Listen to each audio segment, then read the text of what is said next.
নমস্কার বন্ধুরা, কেমন আছেন সবাই? আশা করি সবাই ভালো আছেন। আজকে আমি নিয়ে নিয়েছি রুই মাছ। আজকে আমার রান্নাঘরে কী হচ্ছে চলুন দেখি। রুই মাছ রয়েছে, এখানে আলু রয়েছে, আর এখানে কিছু মশলা রয়েছে। সেই মশলাগুলোকে আমি প্রথমে পেস্ট করে নেব। এখানে পেঁয়াজ, আদা, আর আমি রয়েছে গোটা জিরা, ধনে আর শুকনো লঙ্কা, সবগুলোকে আমি একসঙ্গে পেস্ট করে নেব। আর তারপর আমি রান্নাটা শুরু করব। আজকে রুই মাছের রেসিপি করব।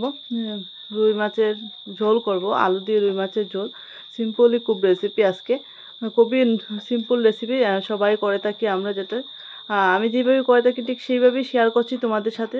তাহলে বন্ধু আমার প্রথম থেকে আমার সঙ্গে থাকবেন, শেষ অবধি দেখার অনুরোধ রইল। রুই মাছগুলোকে প্রথমে আমি একটু লাল লাল করে ভেজে তুলে রাখবো। এখানে রুই মাছগুলোকে আমি পুরো সরষের তেলে দিয়ে দিয়েছি। তারপর সেই তেলের মধ্যেই আমি আলু দিয়ে দেব। আলু দিয়ে আলুটাকে একটু ফ্রাই করে নেব।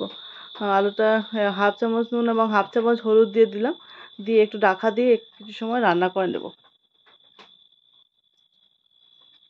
কিছু সময় রান্না করে এইভাবে করলে পরে লাল লাল হয়ে গেলে আলুটাও তুলে রাখবো। তারপর সেই তেলের মধ্যে আমি ফোড়ন দিয়ে দেবো।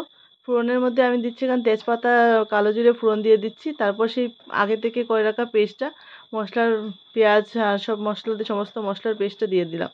দিয়ে আমি নুন আর হলুদ দিয়ে দিলাম। বাকি সমস্ত জিনিস আমার মশলার মধ্যেই আছে, তার জন্য নুন আর হলুদ 1 চামচের মতো দিয়ে তারপর আলুটাও দিয়ে দিচ্ছি। আর মশলাটা ভালো করে কষিয়ে নেব আলুর সঙ্গে, দিয়ে তারপরে একটু জল দিয়ে দেব। জল যোগ করে দিলাম। কিছু সময় এভাবে রাখা দিয়ে রান্না করে নেব। তারপর ঝোলের জন্য জল দিয়ে দিলাম। জল ফুটে আসলে আমার আগে থেকে তুলে রাখা মাছগুলি দিয়ে দিলাম। মাছগুলি দিয়ে লঙ্কা দিয়ে দিলাম, কাঁচা লঙ্কা দিয়ে। তারপর আমি ঘরে বানিয়ে রেখেছিলাম মশলা, গরম মশলা 1 চামচের মতো দিয়ে দিলাম।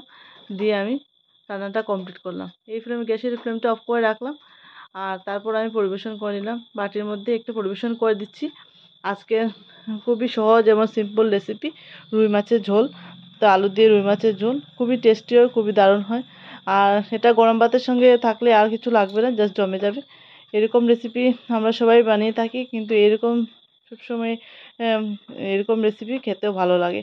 আমার এই রেসিপিটা ভালো লাগলে অবশ্যই লাইক, শেয়ার, কমেন্ট করবেন। আপনাদের প্রথম থেকে দেখার জন্য অসংখ্য ধন্যবাদ। আপনারা সবাই ভালো থাকবেন। Thank you for watching.